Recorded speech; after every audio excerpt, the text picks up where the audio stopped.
The fluorescent lights of the 14th precinct hummed faintly overhead, their sterile glow washing across desks cluttered with case files, half-empty coffee cups, and the quiet chaos of police work. Phones rang. Keyboards clattered. Detectives argued over reports with voices just low enough to seem routine.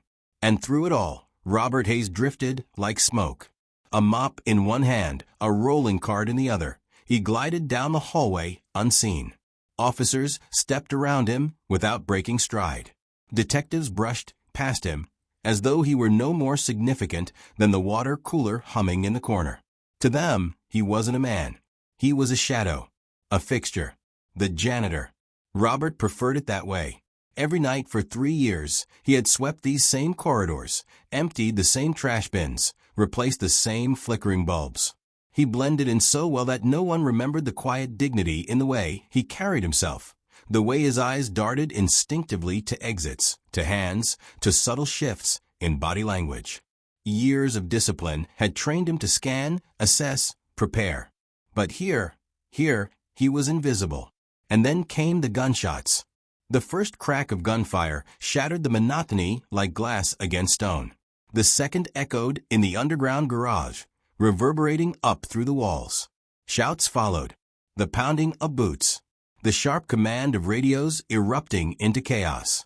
Robert froze mid-step. His mop clattered against the tile. For the first time in years, something in him stirred. His shoulders straightened, his breath steadied, and his eyes narrowed. The mask slipped, and beneath it, the ghost of someone else emerged. Someone who did not belong in overalls, with a spray bottle strapped to his hip. Someone who once wore a different uniform. Upstairs, panic churned. Officers scrambled to grab weapons. Shouts of "down in the garage" carried through the stairwells. No one looked at Robert. No one saw how his posture had shifted, how his presence had sharpened. He stood at the edge of the hallway, silent, listening, measuring the tempo of footsteps, the cadence of commands, the rhythm of battle unfolding below. And in that stillness, the past clawed its way back. 10 years earlier, Robert Hayes was not a janitor. He was Captain Hayes of the Army Rangers, a soldier marked by 3 tours in Afghanistan and scars carved both inside and out. His record was whispered about in barracks like legend. The man who led a doomed extraction in Kandahar and still brought half his men home. The man whose instincts had saved dozens. The man the Army had earmarked for command. Until the ambush. The one that ripped his unit in half and left a bullet lodged too close to his spine to ever forget. Recovery had taken 18 months. His body healed enough to walk, to run, to fight again, but his mind never fully stepped off the battlefield. His wife hadn't survived the aftermath. Not physically, but emotionally. She left when the nightmares grew louder than their daughter's laughter, when Robert's silence became heavier than words. And so Emma, 8 years old and still believing her father hung the moon, became his tether, his reason, his only battle worth fighting. But the pension wasn't enough, and war had left him unsuited for offices and conference tables. So Robert had chosen obscurity, a mop, a cart, a curing heavy with doors that mattered to no one. Flexible hours, quiet nights, enough to keep food on the table and Emma safe. Anonymity became his armor. Until that Tuesday morning, the garage descended into chaos. A drug suspect named Javier Morales, small time, but with big friends, had been scheduled for transfer to county jail. Instead, 3 armed men had breached the underground lot with uncanny precision. 2 officers were already down, bleeding but alive. Morales had vanished into the storm. In the conference room, Captain Reynolds slammed his fist against the table, rage spilling like gasoline. "I want to know how 3 gunmen walked into my garage without so much as an alarm," he barked. Somebody dropped the ball. Fingers pointed at security. Security pointed at outdated systems. Excuses filled the air like smoke. Detective Sophia Winters, standing apart with a tablet in hand, didn't join the chorus. She reviewed the footage instead, her sharp eyes flicking across grainy screens. "The cameras showed nothing until the attack," she reported flatly. "No forced entry. No suspicious movements. They walked in like they belonged there." The room muttered. And then from the back, a quiet voice. "Excuse me." Every head turned. The janitor stood in the doorway, awkwardly clutching a trash bag. His presence felt like an intrusion, and for a moment, silence blanketed the room. Robert cleared his throat. The service elevator. It's been malfunctioning. Sometimes it answers calls without logging them. If they knew how, they could have used it. Sophia's eyes narrowed, dissecting him with the same precision she used on suspects. "And how exactly would you know that?" "I use it for supplies," Robert replied evenly. "Reported it 3 weeks ago." Captain Reynolds scowled, flipping through maintenance reports. "No record here." "I left the form with Officer Daniels," Robert said. His tone didn't waver. Daniels, lounging near the wall, scoffed. "Don't remember that." "Regardless," Sophia cut in, voice clipped. "The elevator requires a keycard. Not something a random thug could bypass." Robert shook his head. "Not if you override the panel. Maintenance mode bypasses the—" "Thank you," Sophia interrupted sharply. "We'll handle it from here." He nodded, turning to leave, but paused. His voice dropped, low and steady. They knew the transfer time. That wasn't public. The room froze. Inside information. A leak. Captain Reynolds' jaw clenched. "Are you suggesting one of my officers?" "I'm suggesting you check who accessed the schedule," Robert said, meeting his eyes with calm finality. And then he walked out, his cart rattling behind him. But Sophia Winters didn't look away. For the first time, she wasn't seeing a janitor. She was seeing something else entirely, something that unsettled her. A ghost who wasn't supposed to exist anymore. Robert Hayes returned to his mop and his bucket. To the world, he was still just a janitor. But in the silence of that hallway, the weight of old instincts pressed against him. And deep down, he knew, some ghosts couldn't stay hidden forever. What would you have done if you were him? Stayed invisible or stepped into the fight?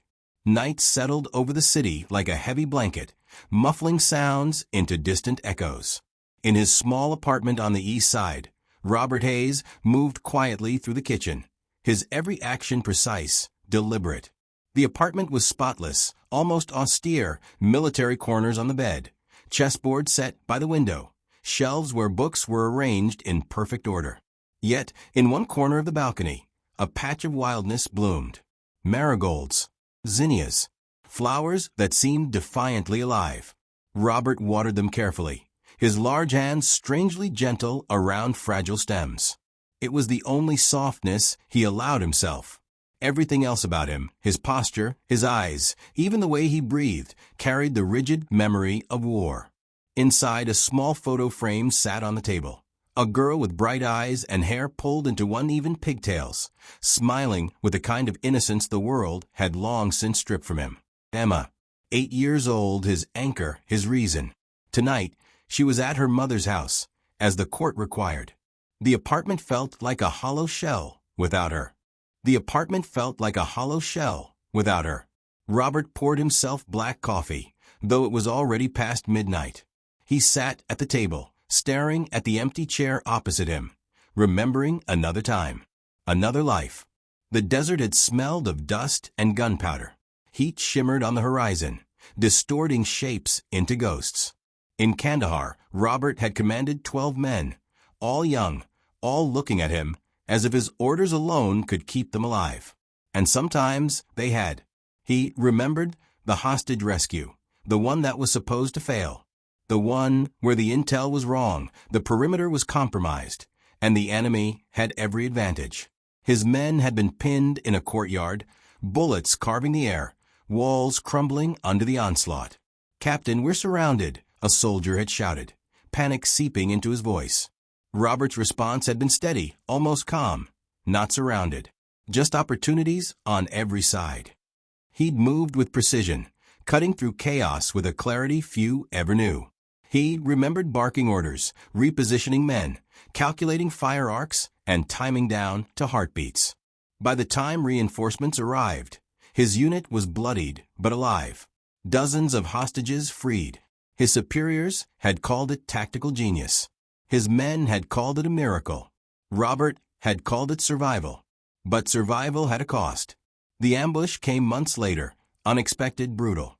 Half his unit was gone in minutes. Robert himself went down, the world spinning as pain tore through his back. He could still remember the taste of sand in his mouth, the deafening silence after the gunfire faded, the faces of men who would never return home. They'd called him a hero. But when the medals clinked hollowly on his chest, all he felt was failure. The scars on his body healed. The bullet near his spine remained, a reminder lodged too deep to remove. And the scars in his mind, those never stopped bleeding. The nightmares had come next. Violent, relentless. His wife had tried. God, she had tried. But the man who returned from war wasn't the one she had married. The distance grew until one day she left. Emma had stayed. At least half the time. Court papers dictated the schedule, but Emma's laughter was the only medicine that worked. So Robert built his new life around her. Quiet nights, simple meals, helping with her school projects, her math homework, her endless questions about the world. She was the only person who could still make him smile without effort. But smiles didn't pay bills. The pension wasn't enough, and so the janitorial job at the precinct became his salvation. Flexible shifts, steady income, nights spent working while Emma slept under a neighbor's watchful eye. The officers barely noticed him, and that suited Robert fine. Anonymity kept the war at bay. Or, at least, it had. Detective Sophia Winters was not like the others. She transferred from Boston 6 months earlier, carrying with her the kind of reputation that traveled fast in law enforcement. Ruthless efficiency, unyielding determination, a case closure rate that made superiors smile and colleagues wary. At 34, she was already a force in the department, and she guarded herself with steel. Divorced 3 years, she had carved out a life defined by control and precision. Vulnerability had no place in her world. Yet, unlike the rest of the precinct, Sophia noticed Robert. Not in a personal way. Not yet. But in the way she noticed every anomaly, every inconsistency. The way his back was too straight for a man pushing a mop. The way his eyes never stopped scanning. The way he avoided looking at crime scene photos, as if he'd seen worse. One morning, she dropped a stack of case files. Robert had bent to help. He never once looked directly at the grisly photographs that had slid free, deliberately keeping his gaze averted. Sophia caught it. A choice, not a reflex. A man used to violence, choosing not to stare. She filed it away in her mind, the way she did with every piece of a puzzle. Back in his apartment, Robert opened his laptop. Not the one Emma used for homework, but an older machine hidden away, its hard drive encrypted. He pulled up schematics for the precinct's service elevator, diagrams downloaded from the manufacturer's site. His fingers traced the override codes, the sequence of keystrokes that could bypass security. It was a vulnerability few would know, fewer still would exploit. His phone buzzed.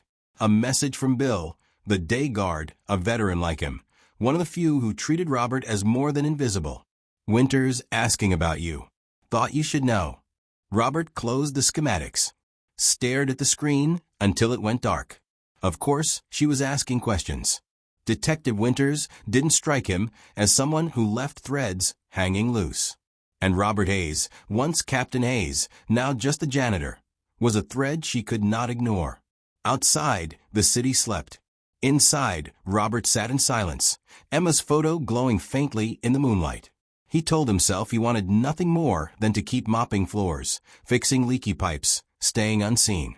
But deep inside, something else whispered. The war was not finished with him. And maybe, just maybe, neither was fate. If you carried ghosts from your past, would you bury them or let them guide you? The precinct buzzed like a disturbed hive.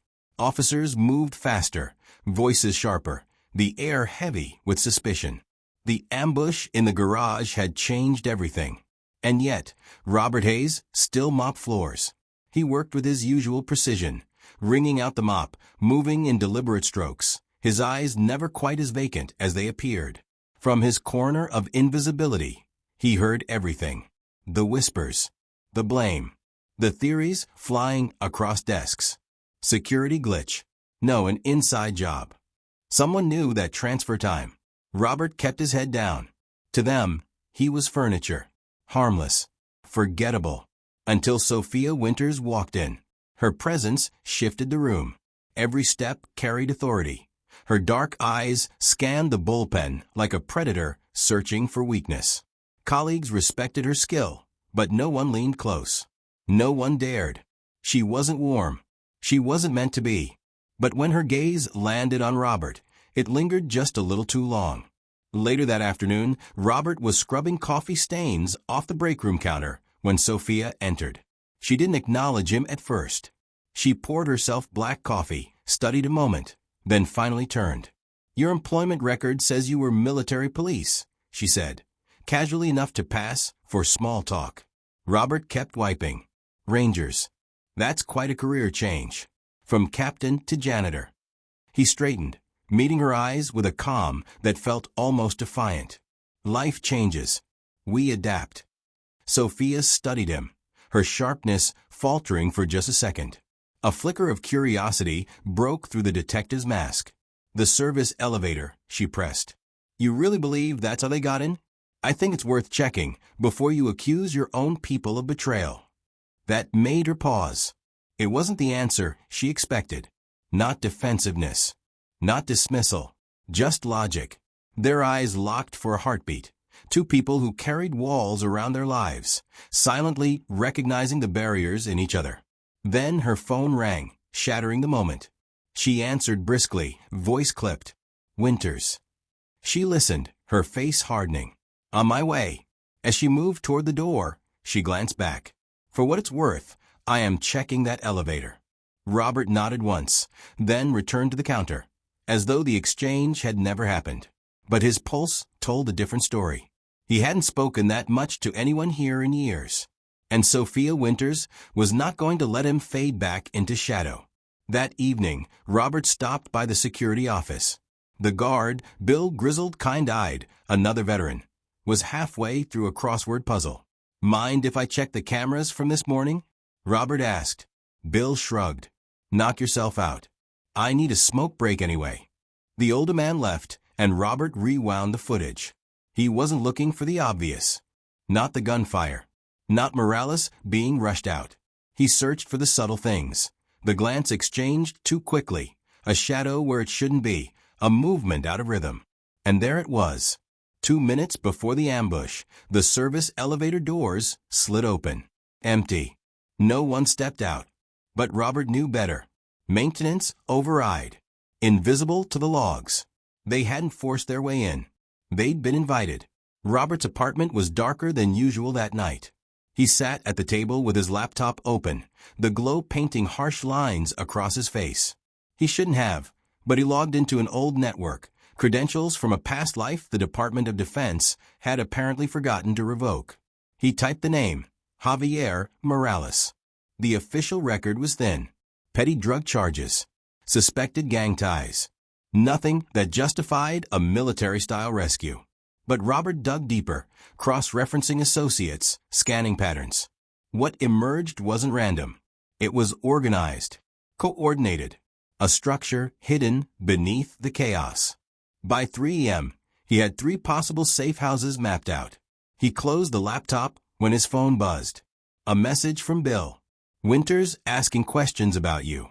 Thought you should know." Robert leaned back in his chair, exhaling slowly. He wasn't surprised. Sophia didn't leave loose ends. And he, whether he liked it or not, had just become a loose end. The next morning, as Robert mopped the lobby, a young officer approached him, Jenkins nervous, shifting from foot to foot. "You're Hayes, right?"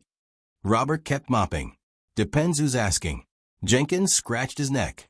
"About that elevator thing. Turns out you were right. Someone tampered with it. Detective Winters has us checking access logs." Robert nodded, silent. "You were Army, yeah." Jenkins pressed. "Bill said you were in pretty deep." Robert's mop swished steadily. "Deep enough. My brother's Marines. Afghanistan, 2015. Jenkins' voice softened. Rough transition back. Robert paused, meeting the young man's eyes. For a moment, soldier to soldier, masks fell. "Tell him Tuesdays." VA Group. Building C, 7 o'clock. Ask for Dr. Kelsey. Jenkins blinked, surprised. Thanks, man. I'll tell him. He walked away a little straighter, as though something heavy had been lifted. Robert returned to his mop. But across the stairwell, Sophia Winters had been watching. That afternoon, Robert repaired a leaking pipe in the women's restroom. He was crouched in the maintenance closet when the door swung open. Sophia walked in, not realizing he was there. She splashed water on her face, the reflection in the mirror revealing exhaustion she never allowed anyone to see. For a moment, she looked younger, human, vulnerable. When she noticed him in the mirror, she stiffened. Quickly, her mask reassembled. Mr. Hayes. Didn't realize. Fixing the sink. He held up the wrench. Almost done. She hesitated, then surprised him. You were right. About the elevator. About the transfer schedule. Only 6 people had access. We're investigating each one. Robert tightened the fitting, his voice calm. Check Daniel's phone records. Her eyes narrowed. Why Daniels? His brother-in-law was arrested last month. Same narcotics unit that brought in Morales. Sophia studied him, suspicion cutting sharper. How do you even know that? Robert stepped out of the closet, wiping his hands on a rag. People talk around the janitor. They forget I'm here. For a heartbeat, she looked like she wanted to demand more. Instead, she asked quietly, Anything else I should know? Robert's reply was almost casual. Morales has a girlfriend. Ridgewood. Maple Street. Her composure cracked just slightly. We've been chasing Ridgewood for 2 days. How do you? Collins. Loud phone calls. Desk right by the break room. He turned to leave. Wait. Robert paused, but didn't turn. If you hear anything else, she began. I'll let you know, he finished, his tone unreadable. And then he walked out, leaving her standing alone, staring after him. That night, Robert sat at his kitchen table, staring at Emma's photo. His phone buzzed. Unknown number. He answered cautiously. Hayes. It's Winters. Her voice was sharp, but something softer lingered beneath. We found Morales in Ridgewood. And more. A bigger operation. Shipments coming in tomorrow night. Robert said nothing. Your information helped, she admitted. A pause. The captain wanted your source. I said it was confidential. Robert exhaled slowly. Thank you. Don't make me regret it. She hung up. Robert sat in silence, staring at the chessboard by the window. He moved a knight forward, opening a new line of attack. For the first time in years, he felt again, that familiar tightening in his chest, the anticipation before an operation. He had promised himself he would remain invisible, but cracks had formed in the silence, and Sophia Winters had seen through them. What would you do if someone started uncovering the parts of yourself you've buried? Hide deeper or let yourself be seen? Rain slicked the streets of the warehouse district, turning every puddle into a mirror that distorted the flashing red and blue of patrol lights. Officers moved with tense efficiency, donning tactical gear, checking weapons, voices low but urgent. The shipment was coming tonight. Detective Sophia Winters stood at the whiteboard inside the command trailer, her finger tracing the outline of Warehouse 17. 3 access points, she said, but not enough personnel to cover all of them. Captain wants the front sealed. My recommendation. Focus on the exchange. Captain Reynolds cut in gruff. That's where the deal will go down. Sophia's jaw tightened. And if they slip out the back? Then we chase them. We work with what we have, detective. Make it work. The room thinned as officers prepared to move out. Sophia remained by the board, frustration flickering across her face. Behind her, Robert Hayes emptied a trash bin into his cart. You have a problem with the layout, he said quietly. She spun, surprised. You're still here? Blind alley northeast corner, he murmured, gesturing at the diagram. And the loading dock connects to a condemned building next door. That's your escape route. You cover here. He picked up a marker and drew a clean, decisive line. You'll see both. Same manpower. Better coverage. Sophia stared at him, stunned by his confidence. How do you know the building was condemned? I read the local paper. Robert said simply. For a long moment, she studied him. Finally, she nodded. That could work. Her voice softened. You weren't just rangers, were you? Robert collected the empty bin. Does it matter now? It might tonight. As he turned to leave, she called after him. Robert. The use of his first name stopped him. Whatever you were, she said carefully, you were good at it. By nightfall, rain had thickened into a steady downpour. Officers assembled near their vehicles, weapons checked, radios tested. Robert sat alone in the locker room, still in his work clothes. His shift was over. He could drive home, make pasta, wait for Emma's call. Pretend the war wasn't whispering again. He opened his locker. Inside, a photo of Emma taped to the metal wall. Her uneven handwriting. My dad. He sat there, motionless, until the silence pressed too heavy. Then he shut the door and walked out. Not toward home, toward the warehouses. 2 hours later, Robert lay prone on a rooftop overlooking Warehouse 17. Rain drummed against his jacket, soaking him to the bone. Through binoculars, he scanned the area. Sophia's teams moved into position with quiet precision. From her stance, from the way she directed her people, he recognized tactical training she shouldn't have, but it was good, solid. Still, she'd missed something. Behind stacked shipping containers, half hidden from her line of sight, Robert spotted movement. 2 armed men, waiting, watching, and behind them another exit, concealed, ready for an ambush. He pulled out his phone and dialed her number. Winters, she answered, voice tight. Northeast corner, Robert said. 2 gunmen behind the containers. Another exit. Silence. Then Hayes. They're waiting for you to move in. Then they'll flank you. How do you know this? Because it's what I'd plan. Another silence. He could almost hear her weighing trust against protocol. Stay put. Eyes only. Do not engage. That's an order. I don't take orders, he said evenly. I'm just a concerned citizen. And he hung up. At 11:42 p.m., the sting erupted. What should have been a clean takedown collapsed into chaos when one of the dealers spotted an undercover officer. Shouts cut through the rain, followed by the deafening crack of gunfire. Muzzle flashes lit the night. Officers dove for cover behind vehicles and barrels. Bullets tore into the air, ricocheting against metal. Radios squawked with overlapping voices, confusion spreading faster than orders. From his rooftop, Robert tracked the battle, mind cutting through the noise. He texted Sophia quick, sharp updates. 2 on your right flank.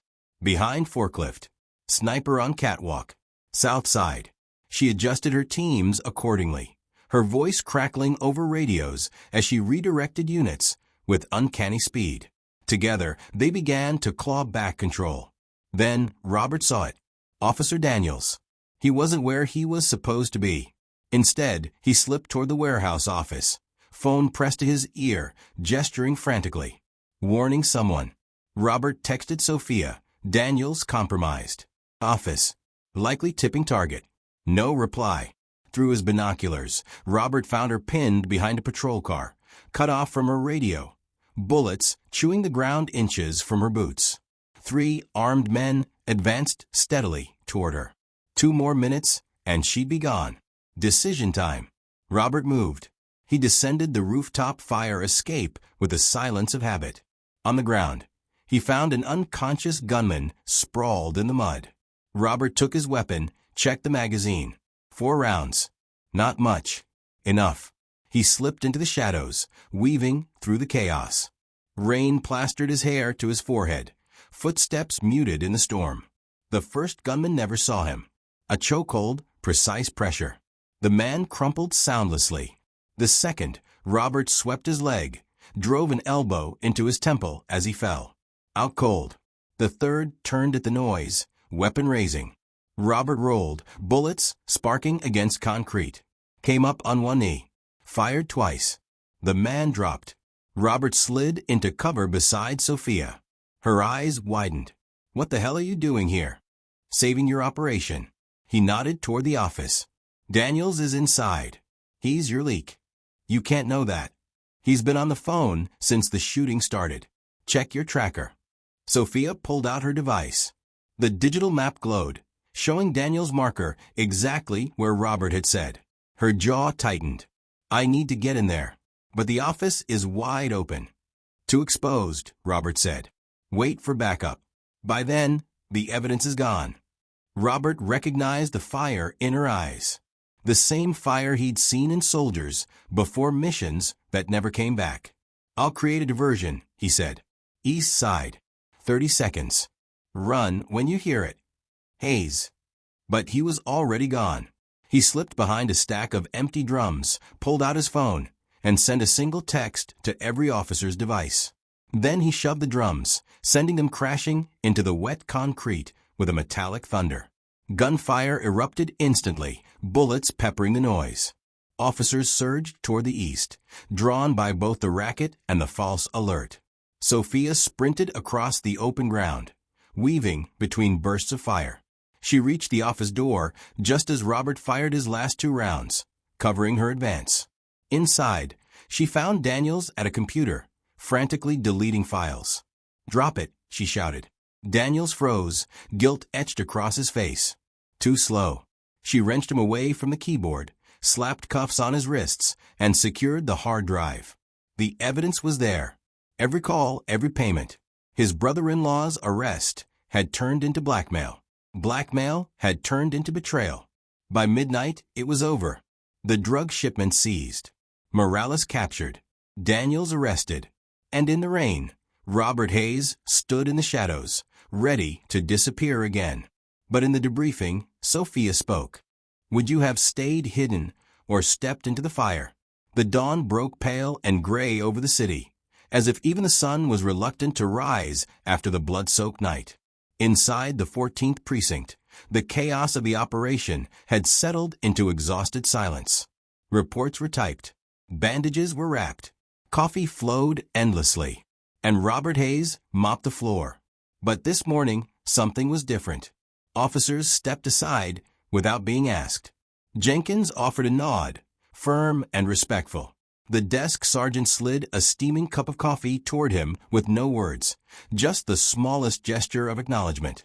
The ghost was seen now, and there was no going back. Later that morning, Captain Reynolds summoned Robert into his office. The air was heavy with cigarette smoke and unspoken questions.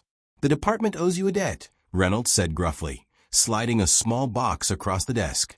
Inside, a civilian commendation rested on dark velvet. No pomp, no ceremony, just a quiet token. Detective Winters made it clear you didn't want recognition, the captain continued. But this is the least we can do. Robert stared at the medal, silent. There's more, Reynolds added, shifting in his chair. We have an opening. Security consultant. Flexible hours, better pay than janitorial work. His eyes softened briefly. It would give you more time with your daughter. Robert closed the box and slid it back. I'll think about it. Reynolds nodded, not pressing. He seemed to understand. That evening, Robert returned to his small apartment. Emma's drawing, stick figures of her and her dad, scrawled with my dad in bright crayon, was taped proudly to the refrigerator. He touched it gently, the corners of his mouth twitching into something like a smile. Emma was coming home that night. He was making her favorite dinner, spaghetti with way too much Parmesan, just the way she liked it. For now, that was enough. 2 days later, in the evidence room, Sophia Winters found him changing a flickering bulb. She set a manila envelope on the table.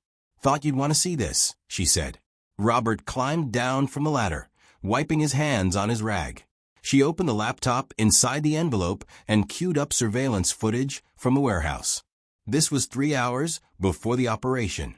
The screen showed a black SUV pulling up to the warehouse.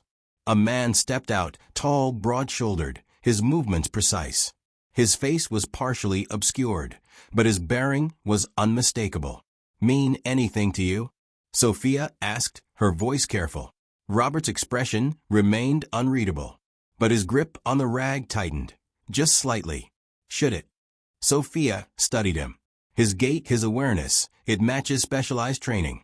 Military. Similar to yours. Robert's jaw flexed. Plenty of veterans out there. She closed the laptop slowly. Not many who make you tense up like that. Silence stretched between them. Finally, Robert exhaled. Marcus Shepard, former Delta. We served together in Afghanistan. His voice dropped lower. Last I heard, he was running private contracts. Not always legal. Sophia absorbed the words, her eyes narrowing. So he's connected. If he's involved, Robert said darkly, this is bigger than drugs. Shepard doesn't move product. He moves people. Information. Weapons. Sophia's gaze sharpened. Why didn't you tell me before? Because I wasn't sure. And because Shepard and we have history. She waited, sensing weight in his words. But he didn't elaborate. Be careful, detective, Robert said finally. Shepard isn't someone you confront directly. He's someone you survive. As he turned to leave, Sophia reached out and caught his arm. Just for a second. The first touch between them. You don't have to face this alone, she said softly. Robert met her eyes, the air heavy with unspoken truths. Some fights, he murmured, are better fought from the shadows. In the days that followed, life at the precinct shifted in subtle ways. Jenkins greeted him with casual respect. The desk sergeant saved him coffee. Even the detectives, once blind to his presence, made space for him. No speeches. No fanfare. Just quiet acknowledgement that the janitor was more than he seemed. And Robert, though he carried on with his mop and wrench, felt the change. Invisibility had been his shield. But maybe, just maybe, it had also been his prison. One afternoon, he found a note taped to the door of his closet. In uneven letters. My dad. Emma's drawing. Brought in by Sophia. The gesture was small, but it broke something open inside him. That evening, as Robert locked his card away, he found Sophia waiting by his car. The lot was quiet, the air crisp with the scent of rain. Heading home, she asked. Emma's back tonight, he said. I'm making her dinner. Sophia nodded. Reynolds mentioned he offered you the security consultant position. Robert raised an eyebrow. News travels fast. It's a good fit, she said. You'd still have flexibility for Emma, but you'd be using more of who you are. Why does it matter to you? Sophia considered. Because talent shouldn't be wasted. Because everyone deserves a second chance at being who they really are. She paused. And because I could use someone who sees what others miss. Partners. Robert asked, the faintest trace of humor in his voice.